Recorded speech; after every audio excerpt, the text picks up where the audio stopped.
आपण बघत आहात आवाज कसमादेचा।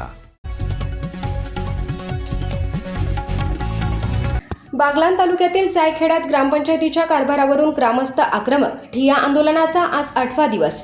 22 ऑगस्टच्या जायखेडा बंदला उत्स्फूर्त प्रतिसाद।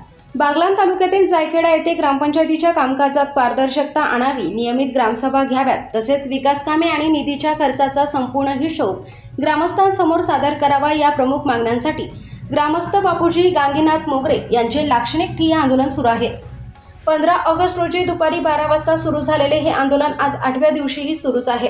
ग्रामपंचायत प्रशासनाकडून संबंधित माहिती आणि काही कागदपत्रे सादर करण्यात आल्याचे सांगण्यात येत आहे। मात्र आंदोलनकर्त्यांनी अपेक्षेनुसार आवश्यक ती संपूर्ण माहिती उपलब्ध झालेली नसल्याचा दावा करण्यात येत आहे। त्यामुळे मागण्या पूर्ण होईपर्यंत आंदोलन सुरूच ठेवण्याची भूमिका बापूजी मोगरे यांनी घेतली आहे। दरम्यान आज गावातील ज्येष्ठ नागरिक आणि सामाजिक कार्यकर्त्यांनी आंदोलनकर्ते बापूजी मोगरे यांच्याशी चर्चा केली। आंदोलनावर तोडगा काढण्यासाठी चर्चा करण्यात आली, मात्र चर्चेनंतरही आंदोलनकर्ते आपल्या मागण्यांवर ठाम असल्याचे सांगण्यात आले। याच दरम्यान प्रहार संघटनेच्या कार्यकर्त्यांनी या आंदोलनाला पाठिंबा जाहीर केला। संघटनेच्या वतीने कार्यकर्त्यांच्या उपस्थितीत बापूजी मोगरे यांना पाठिंब्याचे पत्र देण्यात आले। त्यामुळे जायखेड्यातील या आंदोलनाला आता संघटनात्मक पाठिंबाही मिळताना दिसत आहे।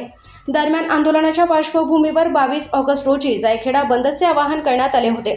या बंदला व्यापारी, नागरिक आणि ग्रामस्थांचा उत्स्फूर्त प्रतिसाद मिळाल्याचे चित्र पाहायला मिळाले।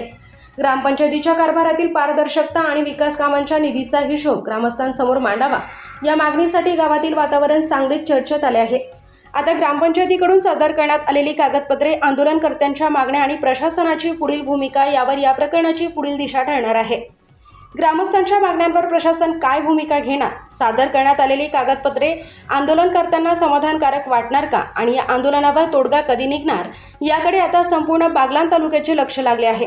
प्रशासन आणि ग्रामस्थांमध्ये नियमानुसार समन्वय साधून या प्रकरणावर तोडगा निघतो का हे पाहणे महत्त्वाचे ठरणार आहे।